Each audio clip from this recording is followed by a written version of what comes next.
Catherine Laurent, je suis directrice de recherche à l'INRA.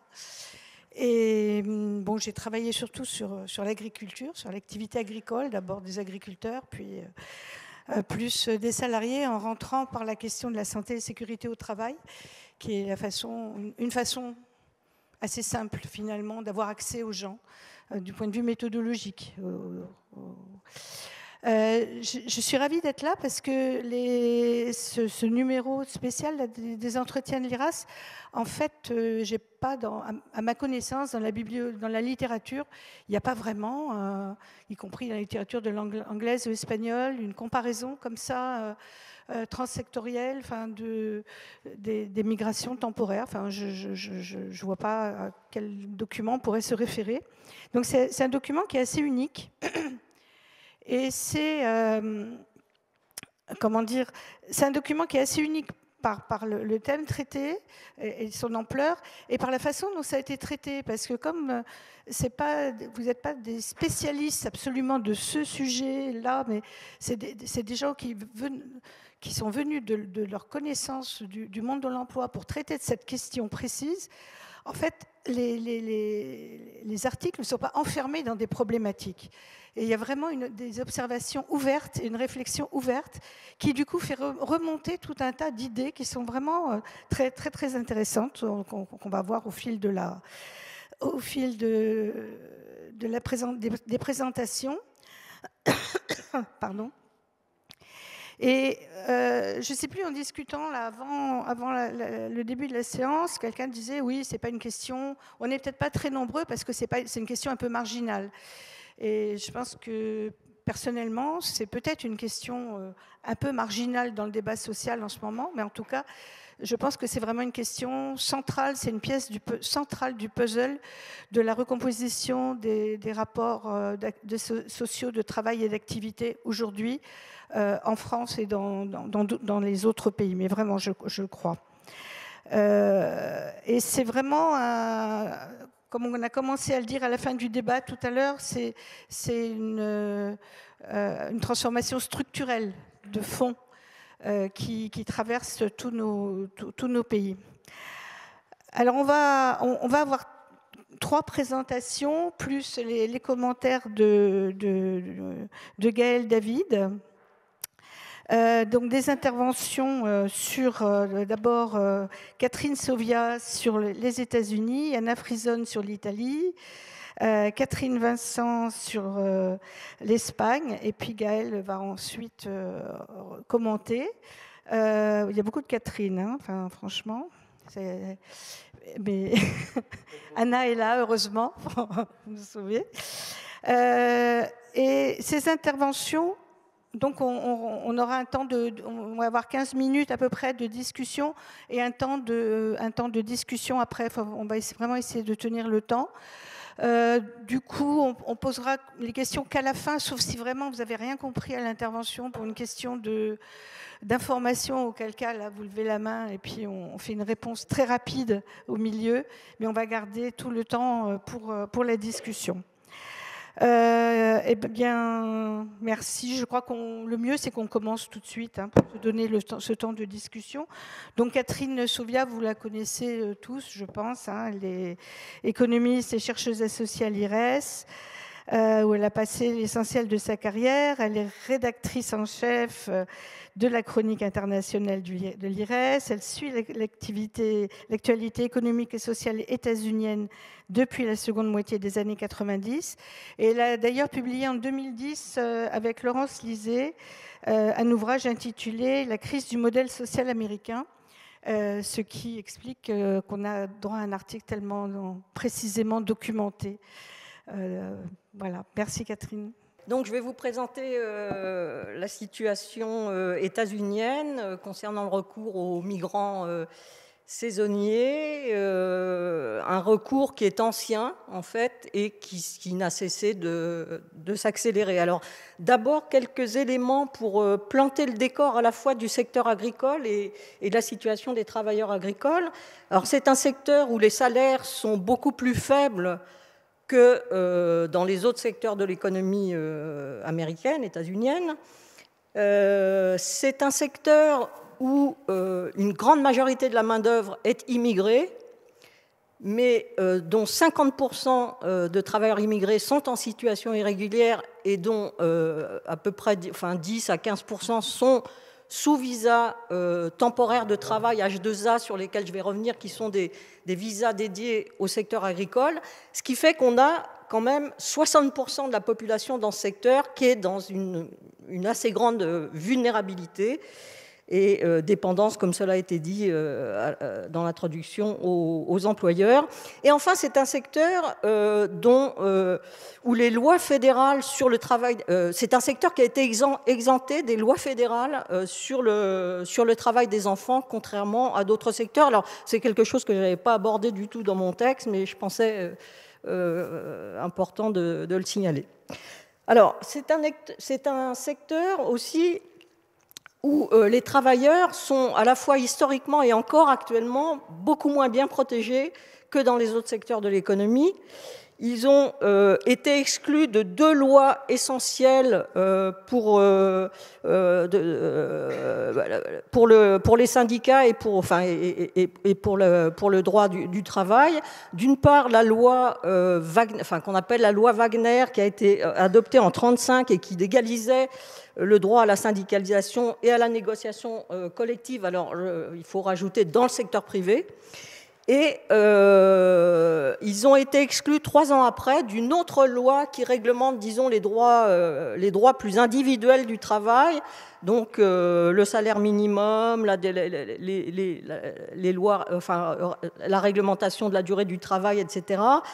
Et en fait, dont ont été exclus les travailleurs agricoles. Et ces lois, en fait, sont l'expression du racisme et de la violence sociale qui régnait et qui a continué de régner dans les États du Sud américains avec les lois de Jim Crow, et je dirais qui gangrènent encore la société américaine aujourd'hui.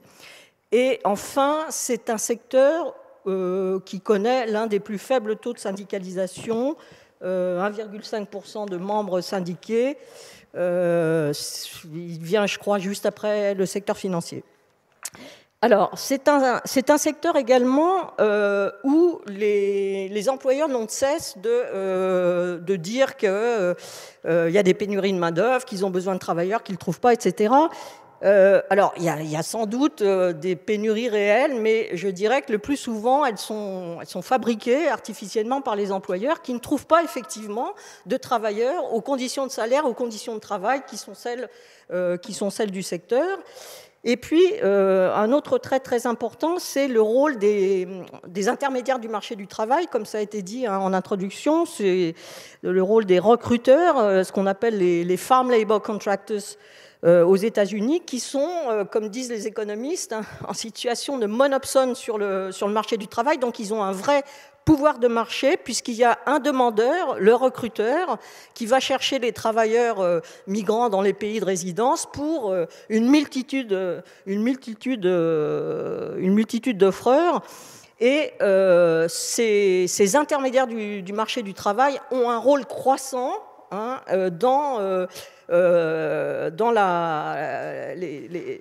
y compris dans les demandes de certification qui vont être faites auprès des ministères américains ou les demandes de visa, etc.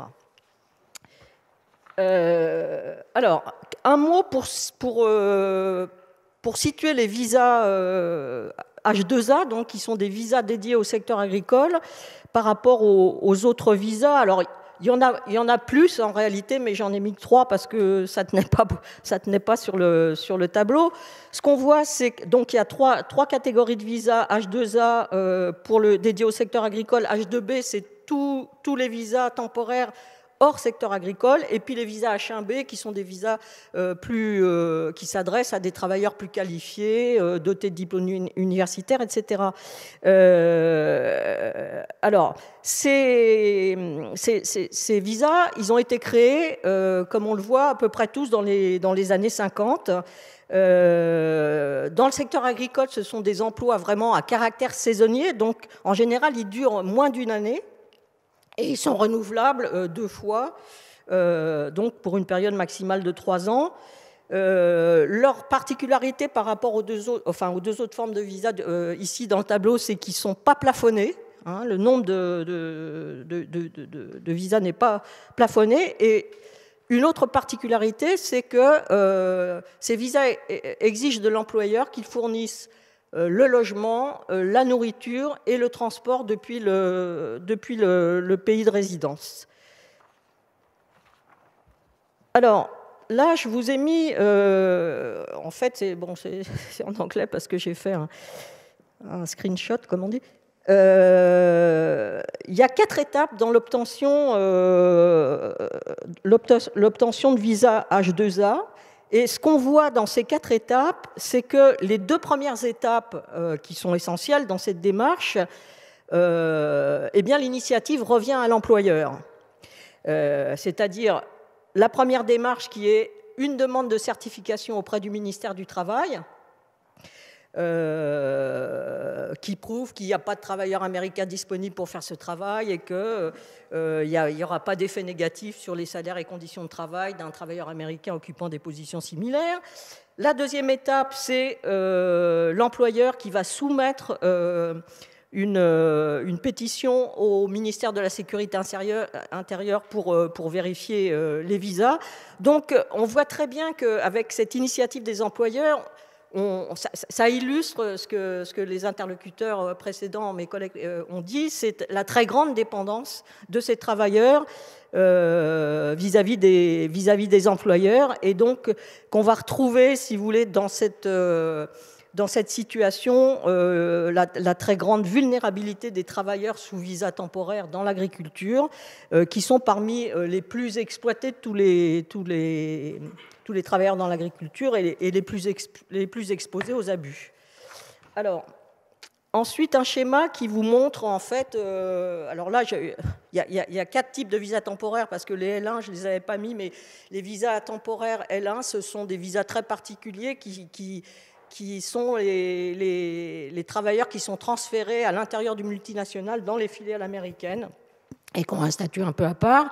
Mais donc, ce qu'on voit très bien dans ce schéma, c'est l'augmentation, l'accélération des visas H2A, donc, qui commencent à augmenter au milieu des années 2000 et qui ensuite vont subir une accélération pour dépasser en 2018 le nombre de visas H1B, donc, qui sont des visas, comme je vous l'ai dit, pour des travailleurs dotés de spécialisation qu'on trouve beaucoup dans l'informatique, par exemple, etc.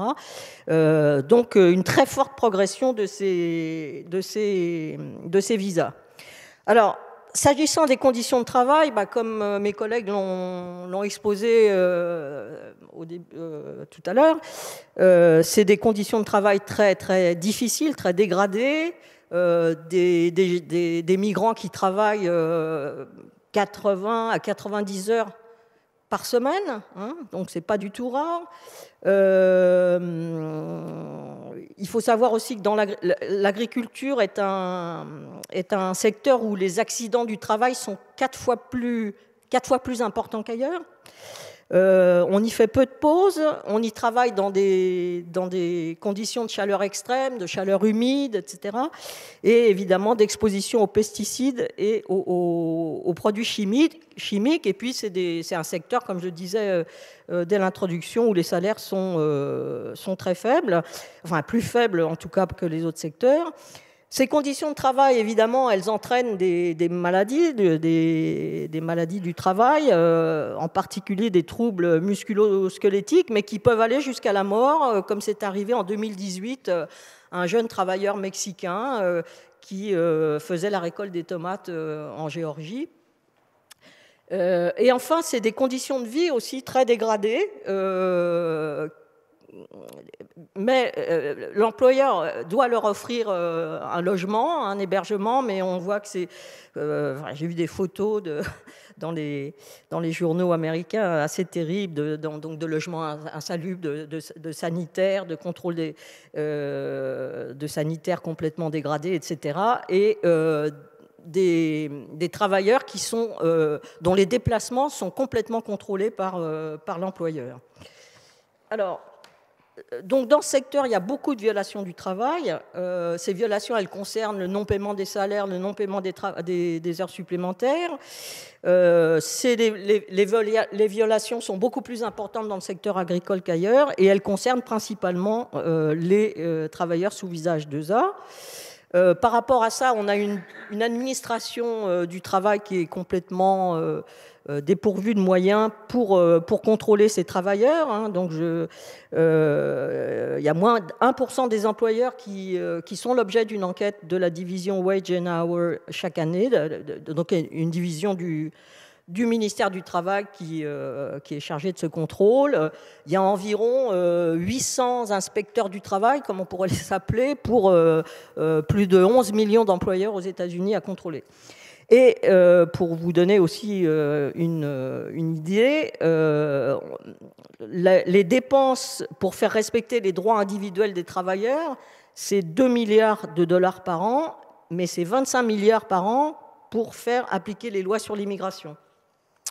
Alors, par rapport à cette situation, on a 2 syndicats dans l'agriculture qui sont particulièrement actifs dans la défense des droits des travailleurs sous visage 2A, mais c'est des syndicats qui sont faibles, qui sont peu dotés de moyens. On a le FLOC, le Farm Labor Organizing Committee, qui a 1500 adhérents.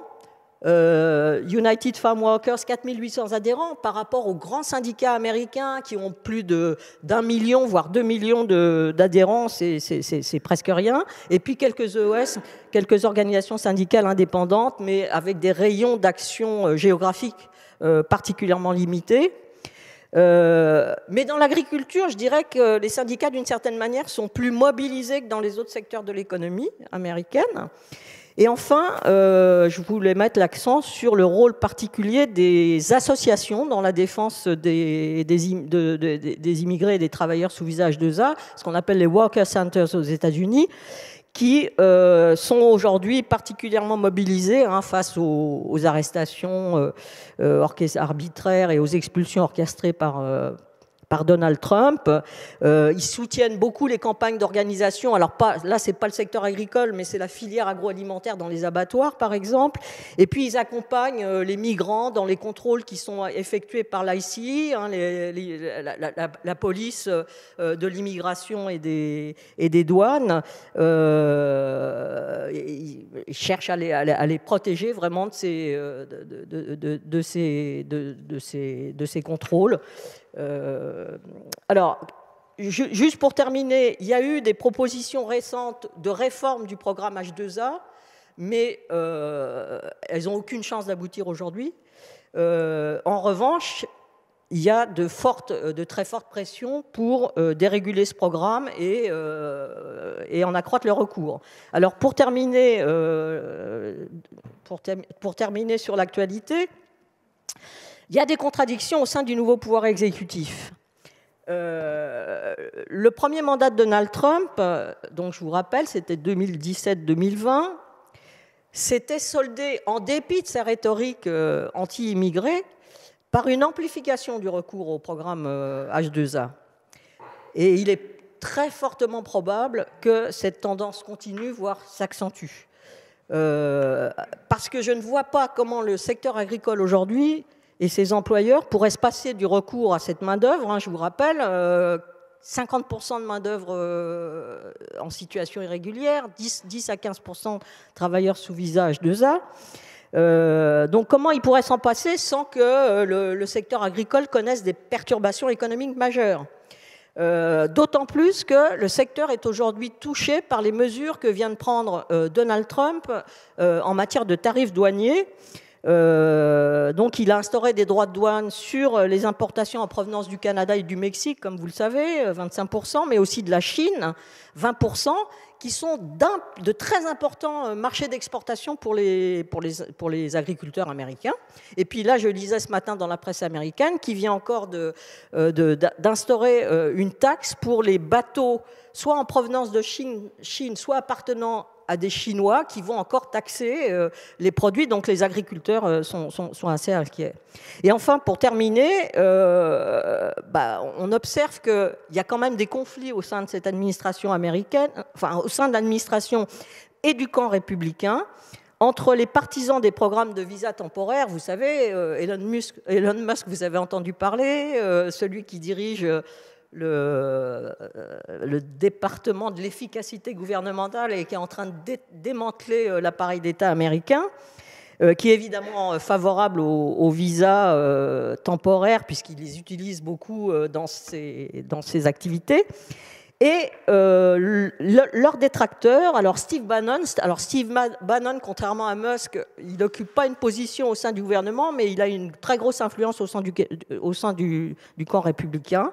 Et je dois ajouter que Donald Trump lui-même fait usage de ces visas temporaires.